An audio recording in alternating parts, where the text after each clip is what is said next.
welcome back again to another video. And for today's video naman guys, pag-uusapan naman natin yung comparison naman between G-Loan versus G-Loan Sakto. So ako naman guys ay hindi ko na pinapatagal tong comparison na to. So i-compare na natin agad-agad. So guys, si G-Loan guys ay isa siyang long-term loan ni GCash. Well, si G-Loan Sakto guys ay short-term loan lang. Napahapiyawan ko na din to guys sa video ko ng about short comparison ng G-Loan versus G-Loan Sakto and explain ko further doon yung G-Loan Sakto kung ano nga ba itong G-Loan Sakto. Okay, so hindi nyo pa yun napanood guys, ilalagay ko na lang guys sa description box yung link nun para mapanood nyo guys, and ilalagay ko na lang din guys yung mga playlist nun para kahit pa paano alam nyo guys yung flow or alam nyo guys yung sinasabi ko ngayon. So back to it guys, ano nga ba pa ang mga comparison nitong G-Loan versus G-Loan Sakto.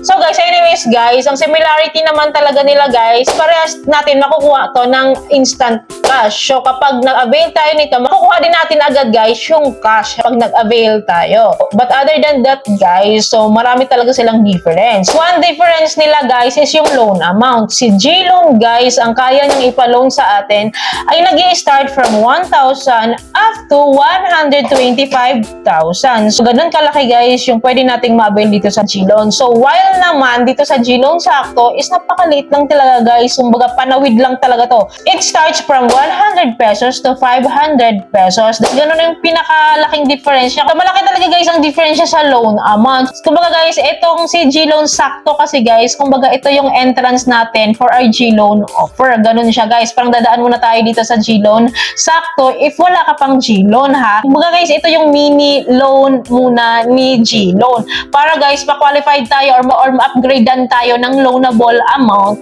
So once na good payer tayo dito sa ating G-Loan Sakto. Then another difference nila guys is yung payment terms. So si G-Loan guys, ang payment terms niya ay nag-start sa 5 months up to 24 months. Ganun kahaba yung terms niya guys. Depende yun of course sa eligibility natin or depende yun guys sa loanable amount na in-offer ni G-Loan sa atin. So iba-iba kasi guys, iba-iba yung talagang payment terms. But ganun yung duration niya guys, 5 months to up to 24 months. While si G-Loan Sakto guys, as na-mention ko nga kanina, is payable only guys up to 14 days or 30 days. So hanggang doon lang guys, and one-time payment siya guys, hindi siya installment. Kunwari, na-offeran tayo ng 500 pesos. So one time mo siyang babayaran, hindi siya yung 100 pesos muna, 200 pesos muna, hindi siya ganun guys, wala siyang ganun. So one-time payment tayo. Interest naman guys, malaki din ang difference. Of course, napakalaki ng difference. Si G-Loan kasi guys, nagbibigay siya ng interest sa atin from 1.59% up to 6.57%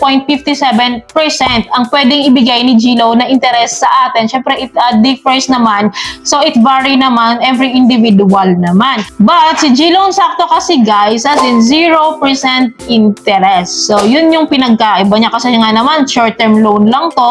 0% interest yung maibibigay and pakonsuelo sa atin ni G-Loan Sakto. The next comparison naman guys is the processing fees. So, si G-Loan guys, ang processing fee na talaga, ang standard processing fee niya ay 3% bawat loanable amount. While kay G-Loan Sakto guys, is standard lang po yung kanilang processing fee which starts from 6 pesos to 75 pesos. So, depende yun sa amount kasi. Guys, wala siyang interest. Si G-Loan Sakto guys, wala siyang interest but meron siyang processing fees. Pero guys, mababa lang naman, reasonable naman. It starts from 6 pesos up to 75 pesos. So, doon naman siya bumawi guys na no. So, when it comes to re-availment naman guys, ito yung similarity din nila. We can apply again once we are fully paid sa ating outstanding loan. So, after natin ma-fully paid dito guys, ma-replenish to, and after that couple of days guys, ma-offeran ulit tayo. Then lastly guys, of course, nandyan si penalty fees. Once we are delay or nag-adjust na tayo dito, so magkano guys? So, similar lang sila dito guys, ni G-Loan at ni G-Loan Sakto. So, ang penalty fees nila guys is 1% of our loan amount for every missed due date plus 0.15% of outstanding balance. And i-times natin yun guys sa number of days na madidelay tayo or mag-adjust tayo. Ganun ang penalty fees ni G-Loan guys at ni G-Loan Sakto. But I don't advise talaga and I don't recommend guys na mag-adjust kayo dito or ma-delay kayo dito and ma-late payments kayo dito guys kasi it affects your record.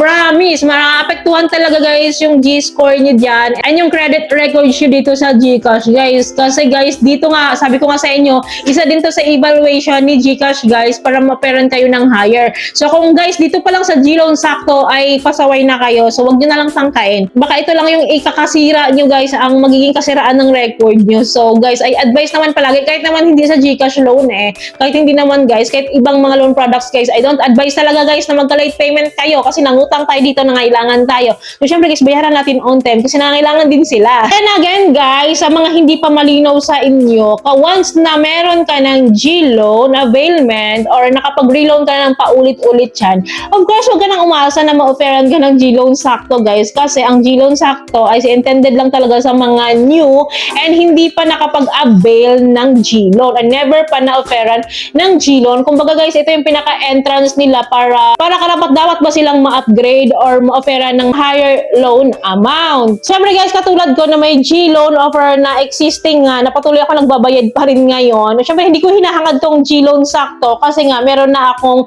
mas higher na offer. So, this is just to give you an idea, guys. About lang naman din sa comparison nilang dalawa. Of course, guys, hindi ko na rin hinahangad tong G-Loan sakto kasi maliliit lang naman yung amount na to. But anyways, guys, dahil may G-Loan sakto na rin naman, guys, for the next videos of mine naman, guys, isi-share ko sa inyo, guys, about G-Give sakto naman. O, diba? May G-Loan sakto tayo. And ngayon naman, guys, nilaunch din nila si G-Give sakto. So guys, sa next videos ko guys, isi-share ko yan sa inyo kung ano nga ba naman ang advantage yung meron tayong G-Give sakto and sino ang qualified dito. So guys, stay tuned. So yun lamang guys, I hope may natutunan guys sa video comparison na ito. I hope may natutunan guys sa video. And kung nagustuhan niyo yung video guys, please don't forget to like, share, and subscribe. At click nyo guys yung bell button para updated kayo sa mga bago ko pa po mga videos like this. Guys, thank you for watching this video. Bye!